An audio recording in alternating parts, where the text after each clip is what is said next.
This is Mouth Media Network, the business of being heard.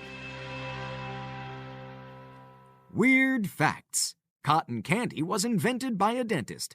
A cloud can weigh more than 1,000,000 pounds. The sea-dwelling comb jelly has a disappearing butt.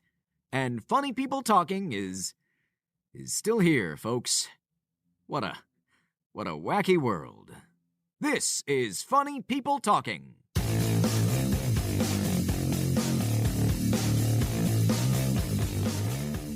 I'm Eliza Kingsbury. I'm a comedian, actor, writer, and self-proclaimed pop star, and I would rather go through the devastation of checking my mailbox every day and never opening a single letter than listen to funny people talking. Hey everybody, and welcome to Funny People Talking. I'm one of your hosts, Mark Rako, and staring at me through her purple glasses is our producer, Elsie. Hi, Elsie. Hey. How you doing? I'm all right. Okay. You may notice missing is Dresden. Missing in action. Dresden was supposed to join us, but had an urgent business call, and I don't know if she's going to be done. You know, the show does not stop for anything, but hopefully maybe she'll join us midstream. So you never know. You'll never know to the end of the show if she did or not. So just wait. Could happen. We'll see. Maybe she's creating another Dresden moment. Yeah, that could be. But my guess is to our benefit. My guess is she is. I don't know if she's going to tell us about it or not, but I bet it's a moment. These things happen in business, putting a fire out and all that. Speaking of fire, by the way, directly outside my apartment right now is a fire truck. So I don't know if you can hear that in the background or not, but let's see what happens. Maybe it'll be an evacuation right in the middle of the show. We don't know. But anyway, for now, we're so excited you're here. And also here is our guest, Eliza Kingsbury. She is a comedian, an actress, a writer, a self-proclaimed pop star, as she said. And by the way, she, in recent months during the pandemic, released a really awesome Lady Gaga parody video that got all sorts of attention. And we'll talk about that as well as whatever she's up to. But she's fun. And I think she'll have a lot of fun. So anyway, Eliza, welcome to the show. Thank you. Hello. Hello. By the way, so nice to have another guest right on a real mic and everything. She got her mic, got her headphones. She's even her sound is great. She's got the acoustic foam in the background, and she doesn't mess around. Good for you. All right, so Eliza, welcome to the show. We have a great show ahead, and maybe Dresden will even join us, but we are going to take a break from Yum or Yuck in this episode because Elsie's got a little story from Elsie's world she's got to share. If Dresden joins, she will have a Dresden moment. Otherwise, I'll share a Mark moment. And, of course, our salute to Tina Fey and a really, really great improv game. And then all about Eliza and her parody and lots more. All coming up. But first,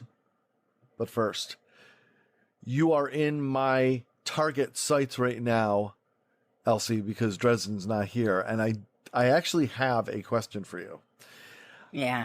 Well, I noticed that you have a giant blue peace sign that's in some sort of makeup or something just on your face. It's one big giant peace sign that you've drawn on your face.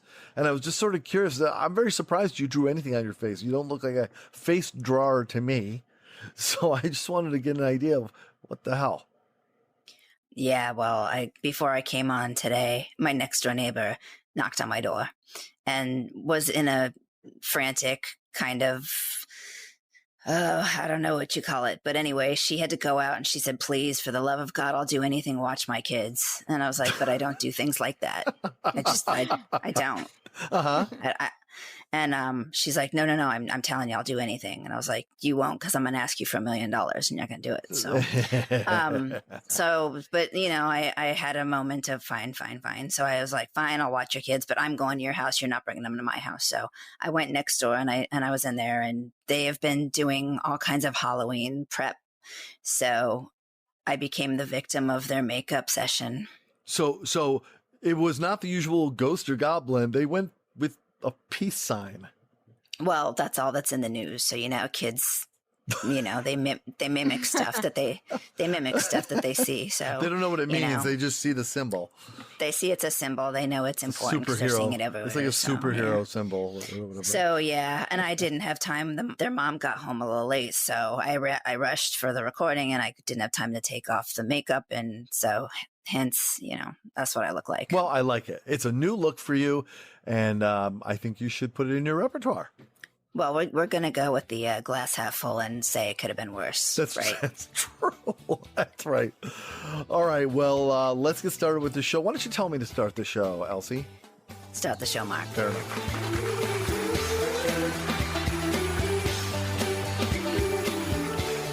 From the Mouth Media Network studios in New York City, this is Funny People Talking with Mark Rako, Dresden Engel, and Elsie.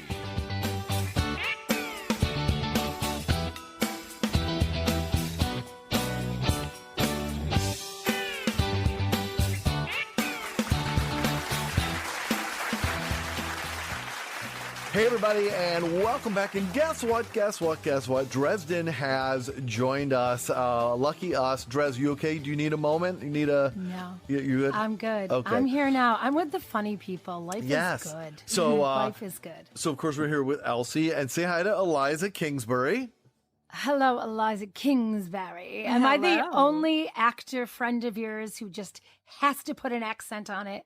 Eliza Kingsbury. Lots of them. In fact, my full name is Eliza Dewhurst Kingsbury, if you really want to go there. Hey, Eliza Dewhurst Kingsbury III. PBS hasn't sued you yet for stealing their name. Oh, my God. They probably have a project in motion with that. Eliza Very Downton Abbey. Maybe you should just, if you don't already have, like do the whole, reserve the domain of the whole name just in case, Anyway, so Trez, I'm glad you're here with us. With the Duchess, with you and the Duchess and Elsie. So, Drez, I thought maybe I would, because I already had in motion, I had a recent fun little Mark moment instead of a Dresden moment. Good. And yes. I thought Give me I would time for one of those. Take the heat off of you for a second. I was just going to say that the other day I recorded a voiceover with one of my little fun stars that I love out there. His name is Michael Imperioli. He played Christopher Moltisanti on Sopranos, and he was also on Law and Order.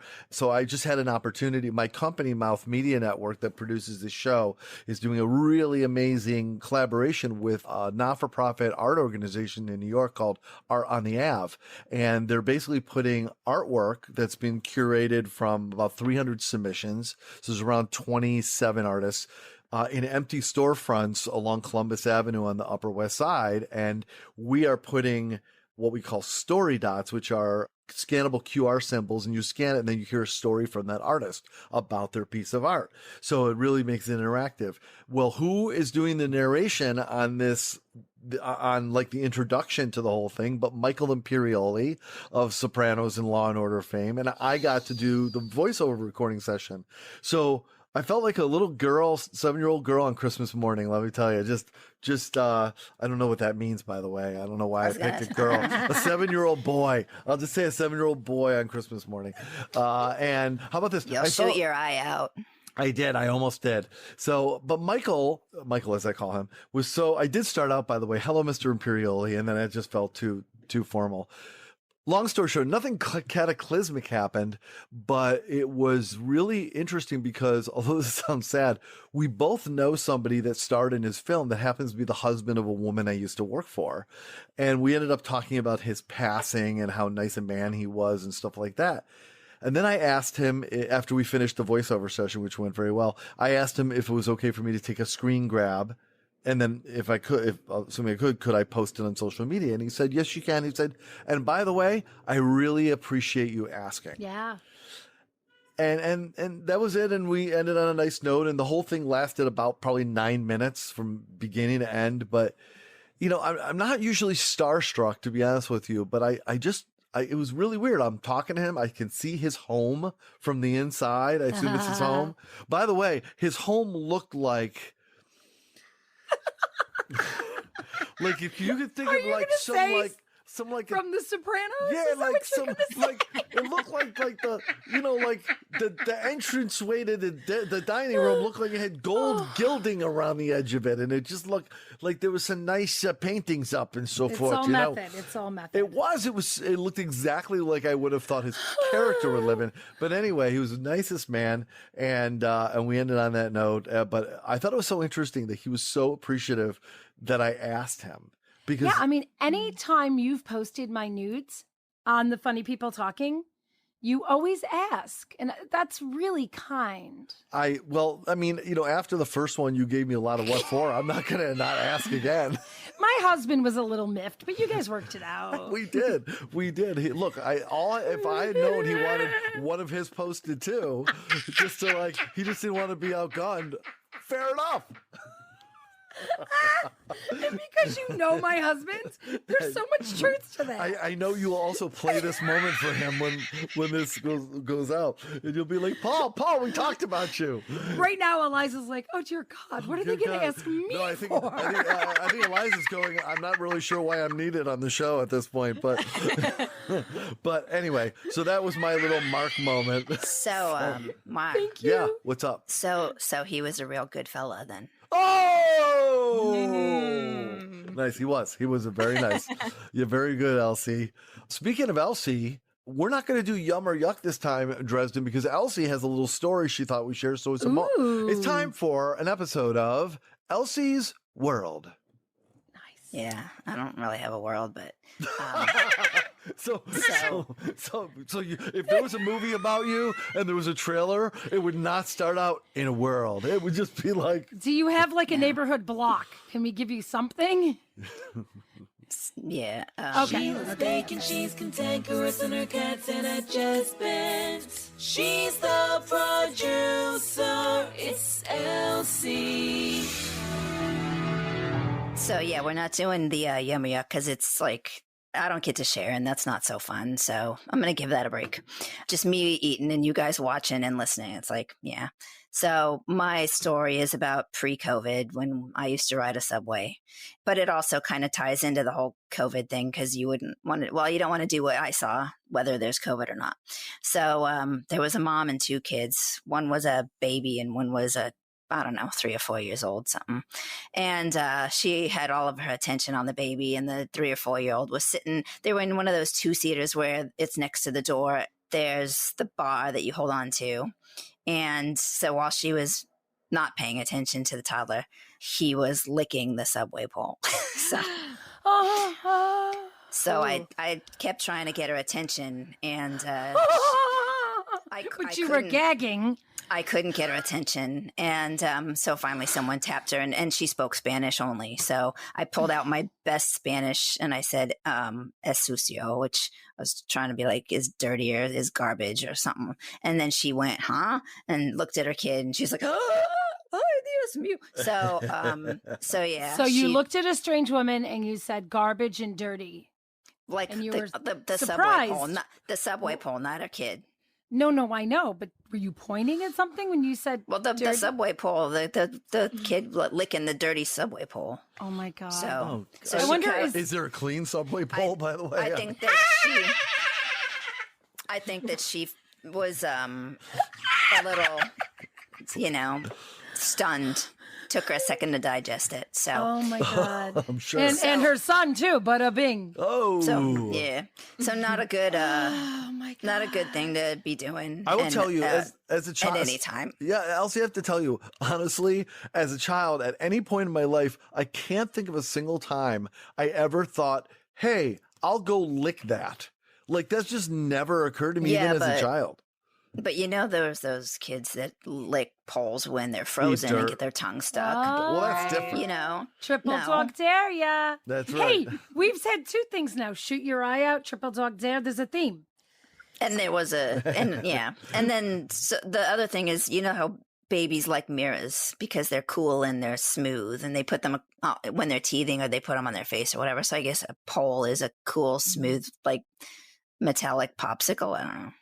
I can't even watch the scene in Elf Yeah. where he eats the bubble gum off the subway rails. Oh, yeah. Right? Like, I can't even watch that scene. So for you to have a front row seat to that, Elsie, oh my gosh. Do you believe, Dresden, in the... Well, actually, let me put this to Eliza. Eliza, do you believe in the 3-second or 5-second rule? Absolutely. You do. How about you, Dresden? for sure. What about you, Dresden? Are you? It depends if there's chocolate on it. Oh, I see. So that just extends. Yeah, if it's a piece of chicken It's really a breast, preservative. then- Yeah, chicken breast. Yeah, but if there's chocolate and caramel, yeah. That's right. 80-second rule. And Elsie, Elsie, I know you. You're pretty good with the food that falls on the floor. You adapt quickly. Well, my place is clean. I know the floor's clean. If it's near the litter box, no. But other than that, Yeah, true. Yeah, I have a negative second rule. Sprinkles. It's like if it falls through the air and I catch it in my hand, I'm making a decision. So just because I'm kidding, but if it hits the floor, I'm done. I really can't do it. Like maybe a cracker and I can blow it off, maybe, but anything that could even pick up a particle, I'm just not in. I don't consider myself a full-blown manic germaphobe, but I'm definitely... I do now. I didn't until now. So thank you. Confessions with Mark Rako. But if I had licked the floor prior and it fell on that spot, I'm good. Anyway, so it is time for our testament, our prayer to Tina Fey. Oh, yes. Just to give you a quickie input on this. Oh, I love Eliza has already assumed the prayer pose, which I assume was for this. I didn't know What if a you good just girl. you just felt I it. don't know what we're doing, but I'm You ready. look like the emoji. It's so perfect. I love Eliza clearly has a yes and mindset, and I appreciate it. Eliza, we want nothing more other than you, of course, to have Tina Fey on this show, near this show. Think about this show. Anything every episode, for many, many episodes, we pray to the comedy gods in hopes that by putting it out to the universe, somehow, some way it will connect and it will happen. So just so quickly, we'll do a quick prayer. I'll lead it. Anyone that wishes to participate, just go ahead. Oh, Tina Fey, please, comedy gods, we wish you, please come here. if you want to We love shoot you a so TikTok much. video and send it to us, that's Fair cool. enough. Yep, We TikTok. want to meet a girl Tina- named Call us. Tina TikTok. Skype, Tina Zoom. Fair.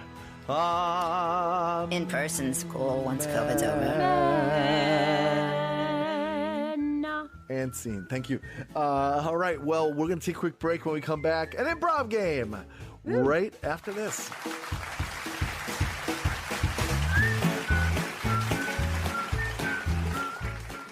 A butt, a fart, and a poop walked into a bar. This joke is already funnier than funny people talking.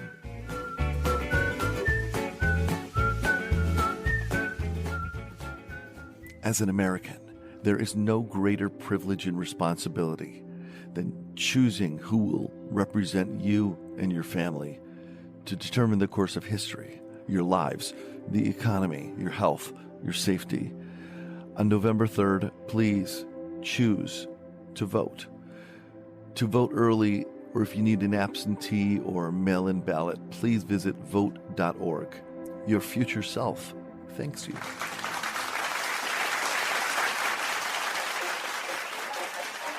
Okay, everybody, it is time for... And now, an improvisational comedy game.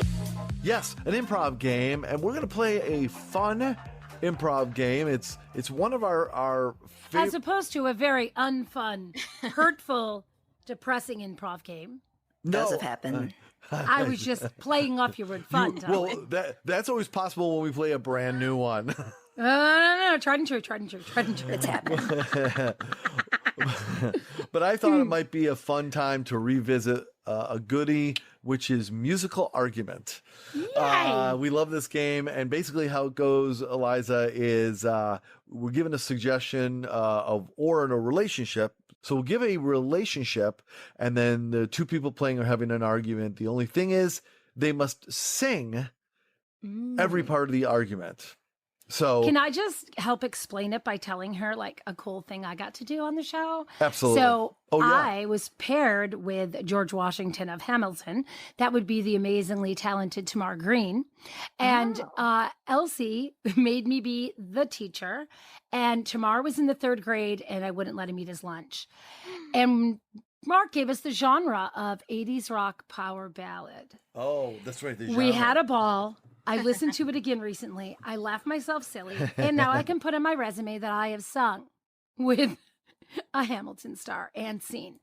That's true.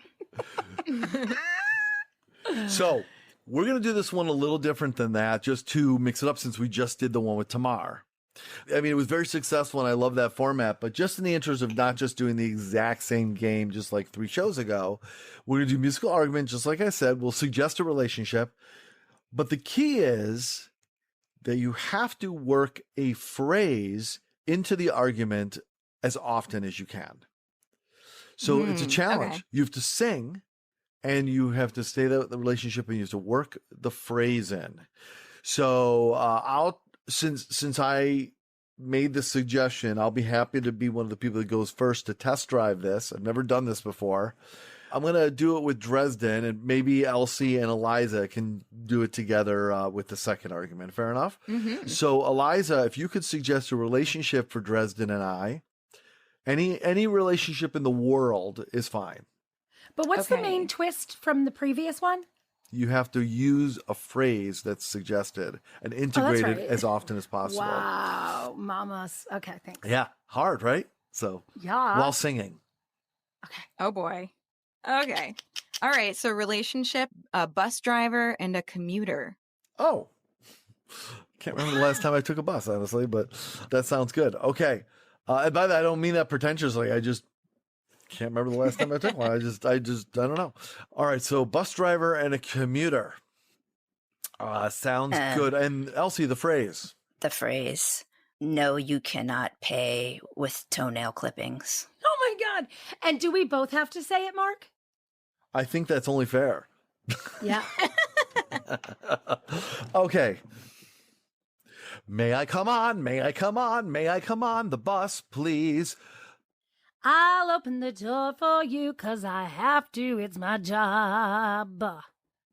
There's no reason to be rude. There's no reason to be rude. I'm not in the mood, but I can only pay with toenail clippings, toenail clippings. That's all I've got to pay with. Excuse me while I'll throw up in my Diet Coke bottle. But let me tell you, you cannot play with toenail clippings, you crazy weird man. By the way, I love how this is one of those like loose operettas that like doesn't have an actual melody per se, but we're like sort of. That's kind of like every modern one that's being written now anyway. Exactly, so rock exactly. Yeah. So, Did you say I cannot pay with toenail clippings? I would pay with anything else if I had some drippings. I only use that word because it's the one I know that rhymes with toenail clippings. Well, the Diet Coke bottle's now full 'cause you've completely nauseated me. Get off my bus, take your Frito clippings, and never come back again. Nah. There's no reason to be rude and throw me out. Oh, God, it's not over. Why you throw me out? And scene. Wow. I think Broadway's calling. Yeah, they're calling to say, thank God we're closed. That's what they're calling to say. Eliza, I appreciated the conducting, by the way. Eliza was like, that was beautiful. I'm going to get into it. That was interesting for sure. Can I be a little mad at Elsie for grossing me out? Yes. Okay. I always support that, by the way. Elsie, why? Why? I don't know. Toenail clippings are funny. They are. And you can grow them, and there's 20 million possibilities of length and color and Were you nastiness. just going to say there's 20 toenails? You were going to say there's, okay. 20 million. No, because they keep growing. You just keep cutting them. You can cut them short. You can cut them little slivers. You can. Yeah. I'm sure we can talk to Eliza Kingsbury about something that's a little more exciting. All right, it's time for Eliza and Elsie to have an argument, probably way more successfully than at least my part of it. So we just warmed you up, want to show you, did a sketch and a cocktail napkin. Now do the real thing, will you? Yeah, I feel warm. I feel warmed up. Okay, Definitely. your relation. I'm going to let Dresden think of the phrase here so she can have a little, revenge. But anyway, the relationship between the two of you is you are twin sisters. Twin sisters who had been separated at birth. Oh, okay. And we're not doing Sideshow the musical. Okay. The phrase is, I will let you pet my donkey if you buy me bubblegum. Holy shit. You've been saving that one up, haven't you? Yeah, I guess. Okay, and take it away. Hey, sis, you know that petting zoo that we both invested in? Well, I think that my donkey needs more space than yours. He's quite grumpy, he's quite bossy, and he'd feel better if you would just pet him, but I won't let you pet him unless you give me bubblegum. Well, sis, we just met. We haven't seen each other for our entire lives. Sis, that pet, I think you're being unreasonable. Who says I even chew gum? Why would you think that I have bubble gum on my person? My person. Hey, you're right. I remember now. You've always had bad breath. And that's why we separated at birth. But listen, it's really important to me that my donkey gets petted today. So if you could just make the bubblegum happen, please. Well, sis, as you put it, my bad breath in the womb, that's not fair. I can't believe you've been holding that grudge for all of these years. But thanks for remembering and calling me out on it. So I will just do the best that I can, and I will pet that donkey, and I will find some bubble gum. And if it comes off the bottom of a bench, then I will give you some. Very nice. Very, very good. Very And she good. brought it back to the dirty subway. So I have three things to say in response to that. Number one, Eliza, well done. That sounded like a legit tune. Yeah. in Heathers or something like that on Broadway. You know what I mean? It was like a legit thing. Secondly, doesn't everybody have bad breath in the womb? I assume, so. Please. After toenail clippings, can we? Okay. No. And thirdly, I feel very plausibly that there's a narrow range of musicals that Elsie would be able to do based on the range of notes that you seem to prefer. So I'm just, Tom Waits and me, we got it like.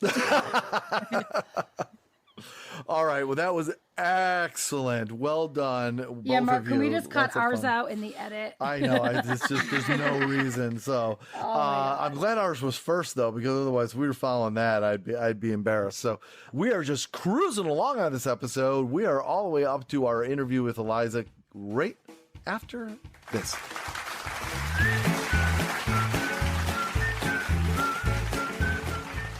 Make sure to follow us on Instagram at Funny People Talking and Elsie at Elsie the Producer.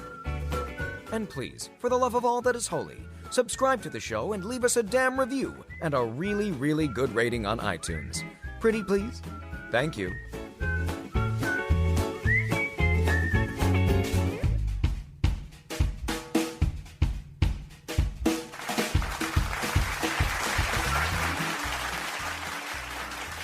Eliza Kingsbury. Okay. No. Eliza Dewberry Kingsbury. Oh, yes. It's Dewberry. Close enough. It's not Dewberry. Yes, it is. It's It's Dewhurst. Dewhurst. Dewhurst. Dewhurst? Yes. Doohicky's pretty good. I know. No, what is it By the way, really? I knew it was not Doohickey, by the way. Eliza, can you say it for me, please? Eliza Dewhurst Kingsbury. Very nice. Oh my God. Somebody freaking get Helena Bonham Carter and get a movie made right That's now. right. Exactly. Everyone in the movie, by the way, will have 3 names. Every Yes. actor or actress in the movie, 3 names. Okay, so I like to start out with the question that I often start out with when we have a conversation like this. And I think it's fair because you do actually list yourself. You introduce yourself and you list yourself on your website, Eliza, as, and this may not be the order, but as a comedian, actress, singer, writer. Those things, or actor, maybe use the word term actor. I apologize. If you could only use one word, who are you? Oh boy. There's a word that I recently learned about called multipotentialite. And Oh. that's people who have a lot of different interests and passions. And honestly, I could not pick just one. So I would go with either comedian or multipotentialite. So the through line is Wow. really comedian for you across the other things. While you're capable of drama, it is the comedian part of you that sort of separates you from the pack a little bit. I think so, yeah, because it kind of, I can infuse all of my different interests into that. Okay, we'll talk about the Lady Gaga parody in a moment, but I do want to ask you, what was the first moment you really remember clearly that you said, I might actually be able to do this as a career or get paid for it or like take it actually seriously as a vocation? What was the first moment you thought that could be possible? Do you remember? Yeah, well, I've always been an actor and I've always been a singer, but I'm remembering this time when I was auditioning for a musical in high school, and there was a line, I think, in the callback, and I did it in this funny way that I didn't even realize I was being funny, and everybody was on the floor, and I had no idea that I had that muscle just kind of like already there, and I was like, ooh, I like this power. I like this sensation. I like this feeling of being able to make people laugh. And ever since then, I was like, I know I can do comedy. I don't have to question it. I know it's in there. Well, you have a real comedy background here with, not only do you write your original music in the style of different pop artists, you have a solo show that you've done, Pop Stars Are Dumb, But We Love Them, which had an extended run at the Upright Citizens Brigade Theater. That's no joke, people. And other credits, Upright Citizens Brigade's Maud Night. It's several running shows, Bridge and Tunnel, the Montreal Sketch Fest, Toronto Sketch Fest, and Reductress. These are all no joke. You've been around and getting some things done. Where do you think you are right now in the trajectory of your career as you imagine it?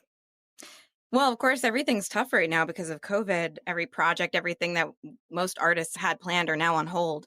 Upright Citizens Brigade in New York City is currently closed. And I think it's really a time to do some self-reflection and to create content. So I can't say I'm enjoying having to be in this position where, the work is tough, but it's great to be able to lean on my own creativity to start making more work. So yeah, I've got videos I've got planned and more writing I want to accomplish, writing a pilot and things like that. So it's not all bad. So I love that you're involved with Upright Citizens Brigade. A lot of people might not realize that and Second City are and the Groundlings, big feeders into Saturday Night Live. So, what of sketch, it's a really big name in the business. I did notice in your bio that you called it the Amy Poehler's Upright Citizen Brigade. Now, 2 questions there. 1, has it been rebranded and I didn't know it? And 2, do you know Tina Fey? If you didn't say it, I was gonna. That would be a hard no and a hard no. Oh, just checking. Just, You had to. You're very talented. I mean, you could be BFFs. So, but I love that that. BFFs with Tina Fey. I wish though. She's But amazing. I love that you're casting a wide net. There's the triple threat, and then there's people who can do comedy. So quadruple threat, and I love that you knew you had it in you, and that you don't have to sweat about it and have somebody else convince you that you're funny. I think that's absolutely fantastic that you are a comedian, and then you'll allow all the other stuff to be lumped together, which is kind of cool. Yeah, thanks. I try. All right, let's get to the elephant in the room, if you will, and that is, I know you actually through my wife Heather, who told me about your Lady Gaga parody. First of all, let's just hear a little bit of it now. Playback. Who am I told you just dance. I wore a meat dress. I caused a scene. Who am I? I'm Andy Warhol. I'm like a man, but then I'm also a queen. This is me. I'm so many things. I'm blood and monsters, and I also sing jazz. I know who I am. I know who I am. I know who I am. I know who I am. It's just a me or Gaga, who's also a lady, and you always know what I got planned. I know who I am. Who am I? Okay, so first of all, that's hilarious and really well produced, by the way. You got to put a lot into that. So let's start with this. Why? What made you decide that needed to be done? It took clearly considerable time, effort, and resources. And let's start with first why you even did it in the first place and invested all of that and pulled those people into it and everything. It needed to be done.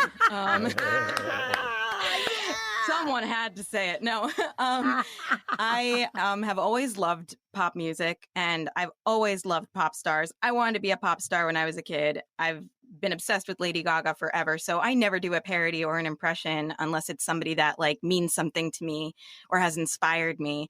And when I go to do an impression or a parody, I'm always trying to think of, I know it sounds silly, but what is the funny thing about them? Because sometimes you encounter people to do a parody of that, they don't tickle your funny bone, they don't excite you enough. And the thing that excited me the most about Lady Gaga is that she seems to have no one direction she's going in and no singular way to identify her. She's constantly changing and evolving.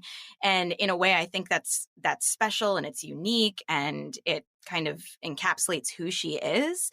And I wanted to poke fun at that, but I also wanted to celebrate it. So it's a parody, but it's also a little bit of like an homage. Nice. Tell us about the actual production of that. What went into it? How many days did it take? What was involved? And also, you know, how did it go? Like, what's been the reaction, feedback, and maybe even doors that have opened from it? Well, the idea came from my show, Pop Stars Are Dumb, But We Love Them, where I was writing unique parodies for different pop stars. So the writing process for that song actually started a couple years ago when I was writing the show, and I had the song there. And once the show ended at UCB, I decided I wanted to create some music videos out of them. So I picked 3 and I did an Indiegogo and I raised some money and I did all of the music production in my apartment, my husband, and the film I edited and I produced it and I co-directed it. So a lot of the work fell on my shoulders, but it was worth it. It was totally worth it. And I'm really happy with how it came out. I think it kind of tells the world who I am. Excellent point. And you know what? It's fun because a lot of women in the pop world don't get parodied by anybody but drag queens. And I mean, with all due respect. So I love that you embraced that because audiences enjoy it. Who's your favorite one to do? Well, Lady Gaga. Okay. I love doing impressions of all kinds, musical and not, but definitely music wise, I love doing Lady Gaga because I kind of identify with her the most. Who doesn't? You know. She's amazing. Just actually watched A Star Is Born the other night with my wife, and I don't mind saying, I think that Bradley was a Cooper remarkable, is hot.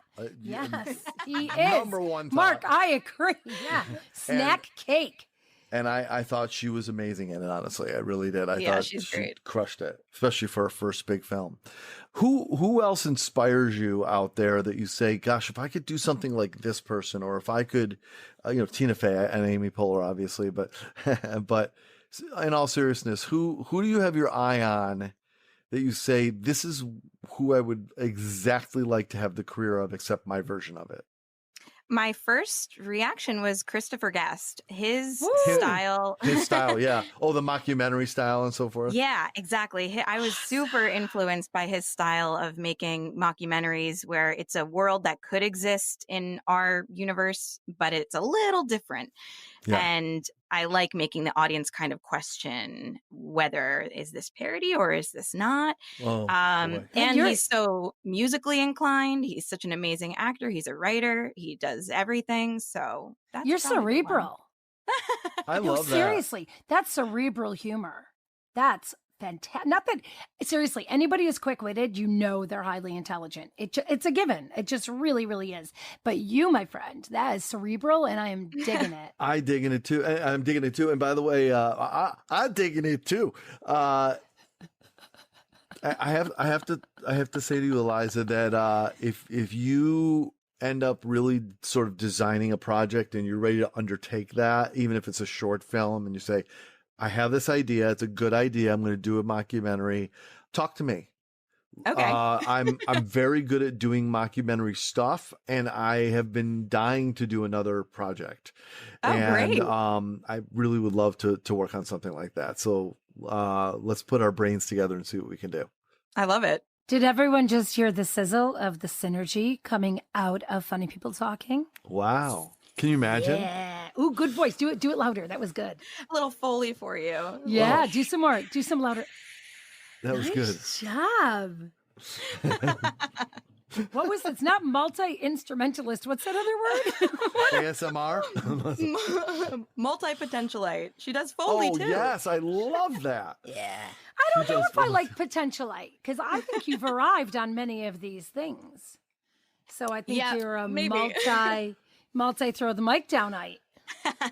So let's talk about how you actually look at humor, Eliza. Meaning, you've discovered a great reaction from playing it straight, but having funny content, as you mentioned earlier.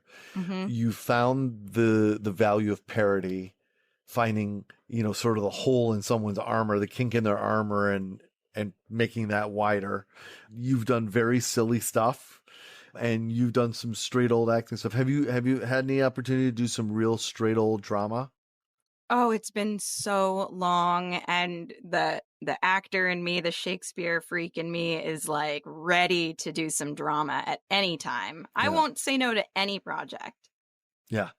This sounds like a good idea for a mockumentary, by the way. A comedian that's dying to be able to do something straight and no one will give him the chance to do it. And even though her name is Eliza Dewhurst Kingsbury, and I happen to know James Ivory quite well. You're too young to know Merchant Ivory, but I can hook you up. Okay. So anyway, I guess that was all leading to a little bit of a question, which is, how do you approach humor if you can get that great cerebral thinker there around that? Like when you say, okay, I want to write something He was funny. pointing to his head when he said the word thinker. Proceed. was. Just wanted to help our listeners know what thinker meant, but continue. Yes. By the way, this is audio, so well done, Mark. So anyway, Eliza, what? We're just off the rails, people. You were So- circling your face like solar system, and I'm like, I'm gonna help the know. people at home with some fill-ins. So, you know what this is both Dresden and I have had days to separate. Oh my day today. God. And so we are going, okay, it's funny time now. Let's No, be funny. Eliza, and we're you're burnt. Eliza and Elsie are saving us. Bless you, people. Let me tell you. Let's hear it for the comedy as medicine. So let's talk about your process then, Eliza. How do you think about humor to whatever degree you can express it? When you approach, you're going to write something. How does that happen for you? Okay, to be literal, I keep a running notepad on my phone, and any funny idea, anything that pops into my mind, if I'm like taking a walk, having a conversation with someone, taking a shower, I will jot it down as quick as possible. Sometimes in my dreams, wake up, just like jot it down, because you never know. Can you when tell an me the idea's last gonna thing? pop. What's the last thing you put in your notes? What's the I don't know. last I thing? don't know. My phone's Come not on. next to Okay. me. You want to But, know what mine is? Yes. Mine is Yeah. the heiress to the gummy bear fortune.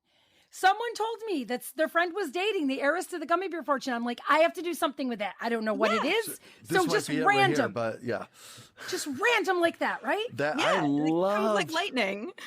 I have to tell you that what you do with those notes is something I aspire to do. I know I should do because all the time, like I'll say something and I'll go, honestly, that would be an amazing line in a movie. Amazing. I have to write that down. And if I collected these for a long time and then had a premise for a movie and could then just use all of these pieces of dialogue and inject them, I'd have a very strong script, I think. But I don't do it. What I need, if someone can think about this for me for my next birthday or something, I just need an assistant to walk alongside me at all times because I won't even write it down. I just need to go, that was funny. Just make a note of that. That's all I need is Guess that what? assistant. Guess what? Her name is Siri. And all you have to say is, hey, Siri, take a note. Really? Yeah. I've That's all never you got used, to do. I've That's all never you used got to Siri do. one She's time actually, ever. what do you want to say? Like, she thinks I really want her to do it.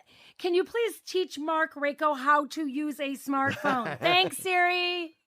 The only thing I've ever used Siri for, and I'm telling you the truth, I actually turned Siri off on my phone because I didn't want to be bothered with going like the reactions. We used Alexa at home. So we have the Alexa, which is still every time they say something on TV, we're like, shut up. It wasn't talking to you. Yes. But the only thing I did on my phone is I changed the identity that my phone has. Like instead of it being like Mark Rako or whatever, it's like Mark Rako, commander of the universe and everything or something like that. But that's the and only then when thing you I say, ever used Siri for. then you say, hey, Siri, what's my phone's name? Your name is Mark, but because we're friends, I get to call you Mike Rako, commander of the universe. That's it. And Yeah, everything. but this one's more exciting. Okay, so here are my random things. You have to give me some, Okay. Eliza. Yes. I'm going to make them funnier, but I have giving directions using fast food chains, which is what I do. I don't use streets. I'm like, go past the Burger King, make a left at the Taco Bell, and then another right at the KFC. And you're going to see right next to Red Robin. And then COVID, my new nickname is Cheesecake Factory. Hey, Dresden. Like, I don't even know if they're funny. This sounds like an amazing improv game we should play sometime. Just use things from the notes in your phone, and when you you have to start do something taking with them, that. when you start taking them. Oh, we'll so you're not both willing to have use them. the things in your phone. You only want to you use the can things use in my all of phone. mine. Save yours for the good stuff. You can use all of mine. I just so Okay. wish that Eliza was hitting me with her stuff. I know. I think the fast food directions has legs. That's Okay, got good. legs. It does. Stripper consignment shop. Wait, are you selling? Are you selling? And that was inspired by a friend having a bra swung over a chair. Like, that's Wait. all it takes. Wait, is that mean you're selling strippers you don't want anymore? That could be I a knew that's what you were gonna say. That's even. She knew you were going to say that. I know. It was all Yeah. thrown off by my timing. My timing was off. Oh on my that. God. Oh my God. Okay. And Stripper I've assignment. already shared this, the reunion of all the racially charged food items that are no longer some, Uncle Ben and Oh, Aunt right. Jemima Oh, yeah. and the Pillsbury Doughboy. They don't let him in. He's too white. Yeah. And I'm scene. surprised that, yes, exactly. So Eliza, what is sort of crunching through your noggin right now of the next thing? I know you talked about, be cool to do a mockumentary, but is there an actual thing that you've sorted to, like, has the pandemic inspired you in some way to force you to sit down and do some writing, or has it created ideas swimming in your head that you're chomping at the bit to get out and make real? Well, so my Pop Stars music video project was supposed to be 3 videos that were going to be released by the end of 2020, but because of COVID, I Right. only got to film 2 of them. The second one is being released in just a few weeks. Who is that? Oh, Is that a yeah. different pop star? Yeah. Are you yeah. allowed to say who it is, or is it supposed to be a big Sure. surprise? No, I'll tell you all about it. So it's not a pop star that already exists. It's a pop star that I invented. Ooh, like Borat. Exactly like Borat. Borat the It is pop star. her name It is is Borat. her name is Deanne Charlene, and she's a sellout country diva. So Well, yeah. she started in a small town, and then she got big, and she does not remember her roots, and she is not afraid to flaunt her money in front of her hometown. Oh my And God, I love it. comedy ensues. So I wrote a killer comedy a country song called Country Gal, and that is going to be the next music video in just a few weeks. How fun. Awesome. That's so fun. Love it. So and aside from that, I'm going to, I got writing projects. My next plan after that is to write a pilot. wow. Keep the dream going, girl. Keep it going. Do you feel, when did you start feeling like I need to put an engine on my own career by creating stuff for myself versus saying I want to get noticed by other people and perform in their things? When did you say I'm doing my thing? I never really had an exact moment like that. It just kind of happened because I can't help but to want to make stuff.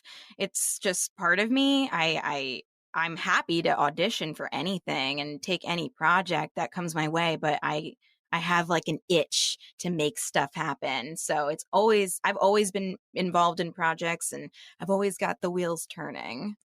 Have you ever done stand-up? I attempted stand-up when I first moved to New York City like 10 years ago, and I was terrified and I never did it again, but I would love to get into that at some point. Do you remember any of the jokes that you wrote?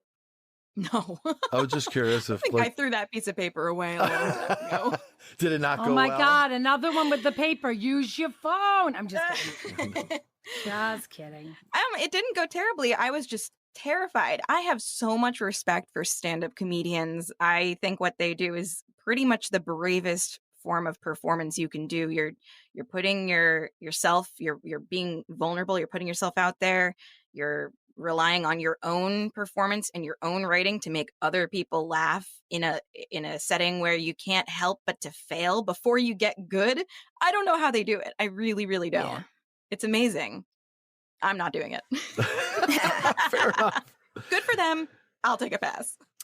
If you could do anything with your career and you say, okay, the ladder all leads up to that rung. And yes, I know when you get to that rung, you'll say, okay, I'm here. Now what next? But let's say there's a top rung. What does that look like?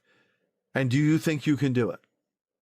I mean, Phoebe Waller-Bridge is a huge inspiration. She wrote her own show and performed it and then created a groundbreaking award-winning television show and swept the award season. So I want to do that. That sounds good to me. Create a show. Is that Fleabag? Is that Fleabag? Yeah, Fleabag. Yeah.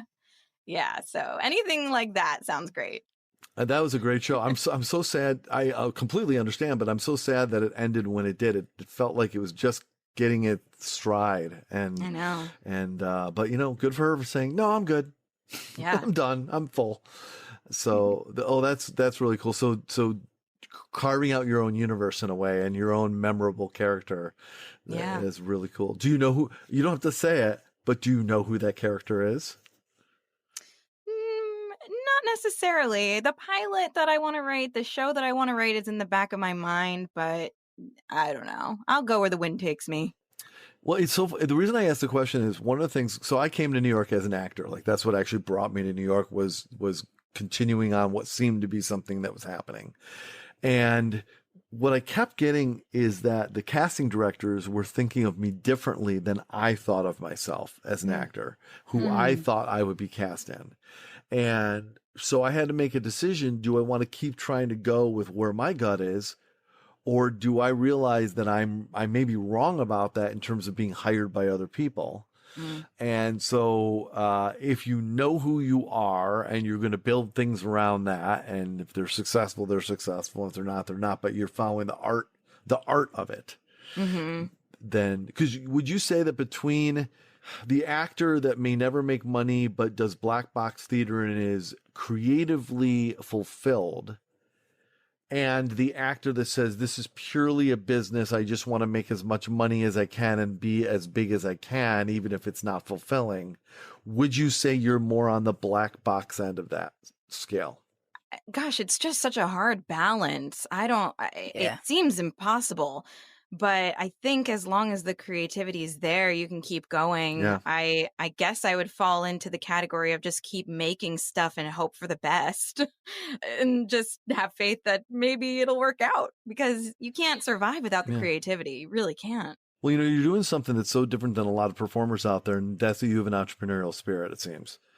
I think the big difference between people that are talented and make it and talented that don't is how hard they try and how many times they put themselves to the bat. Because the only difference between you right now, and I'm not trying to proselytize, I just am being encouraging.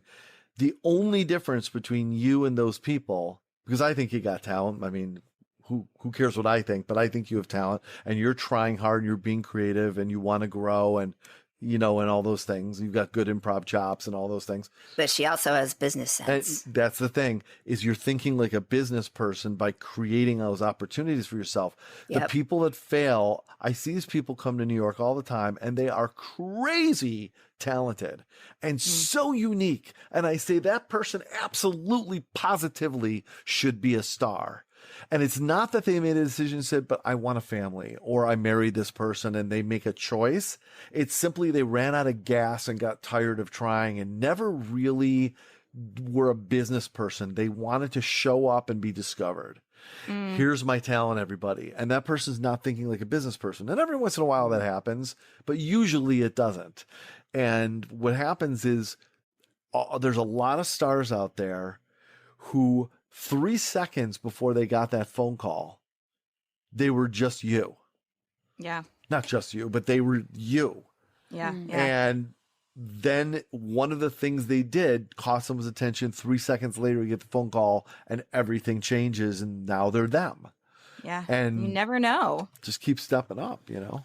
I have a question. Is there music that's going to be involved in this pilot? No, but maybe now that you said that. Well, I'm just thinking that's something that, like, you know, I'm thinking ahead for you on this, the EGOT, you know. Oh, okay, sure. Yeah. I'll take it. So you're going to have this TV pilot that's going to have music in it. Then they're going to want to make it into a Broadway show. And then the show is going to be over. The TV show is going to be over, but people want more. So then you got to make the movie. Yeah. So you're going to have it. Have you met your agent, Elsie, yet? I was about to say, let's have a call after this. Elsie's EGOTs is the name of the... I love it. Yep.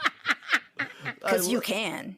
The thing is, you can. You've got that. You can do that. Oh, yeah, that's huge endorsement, Eliza. Awesome. Oh, So I'm hoping that in X months or years when you have your EGOT, or when you, at least when you get your first big break, you'll look back at this discussion as one of the ingredients in the encouragement soup that propelled you forward and, you know, encouraged you to say, gosh, they did say they believed in me. And, you know, it's, and this isn't about, you know, fawning praise over you. This is just about saying, just speaking more conceptually. Yeah, about they never build me up like this, Eliza. So it's true. They really see something in you, honey. What happened is it went right up until the moment she said, yes, I'll do the podcast. It all dropped off after that. So,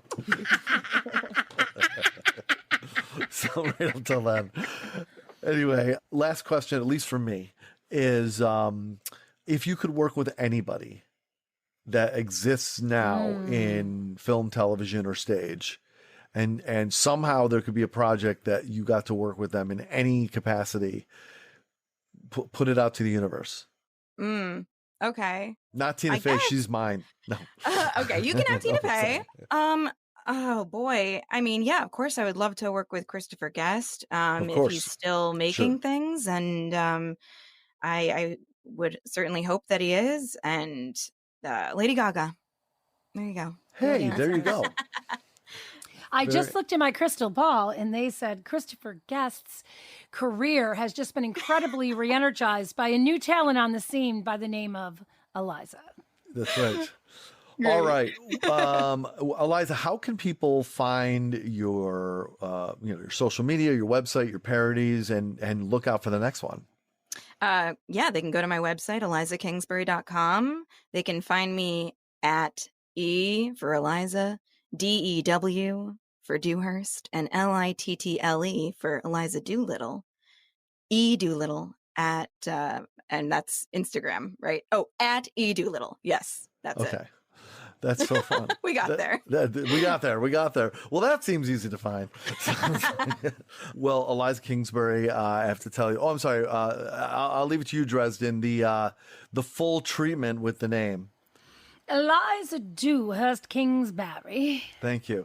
We do love you so and appreciate you being on the show and wish you well. You're doing some good stuff. You're trying really hard. The Lady Gaga parody video is hilarious and really well done and nice production value too. I know it took a lot to do that. Yeah. That's not easy to do. There's a lot of pieces to that. You know, it's funny, even when using a film as an example, if you do a film and the film is mediocre, most people do not realize what a monumental accomplishment it is to complete like a feature film. Just to actually physically execute that is amazing, much less it being good. So my point is to do something like a parody music video and have costumes and scenery, dancers, choreography, and lip syncing, and then you already had to record it and you had to write. That's a lot of stuff, and I salute you for executing all of that to that point. So Go big or go home. How by the way, how satisfied are you with the attention that's gotten you so far? It's been amazing. I've had so many people express that they enjoy it, and I'm so happy about it. It's great. And I love your answer. It had to be done, so you did it. It had to be done. Yeah. All right. And another one's coming in a couple weeks. Yeah, that's right. All right. Super excited. Yeah. All right, that's it for this episode of Funny People Talking. Eliza Kingsbury, thank you so much. Best of luck. You've got a bright path ahead. Thank you all for listening. We sure do appreciate it. And so for our good friend and producer, Elsie. Thank you. And our good friend and co-host, Dresden. Yay, keep on laughing. I'm your good friend and your co-host, Mark Rako. Have a great day, everybody. And by the way, please stay funny.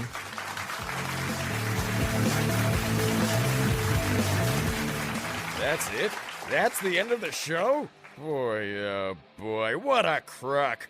This was Funny People Talking.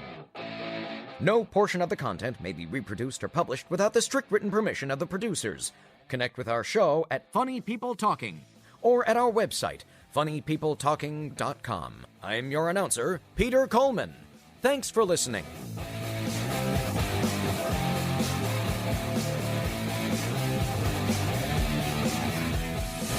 This is Mouth Media Network, the business of being heard.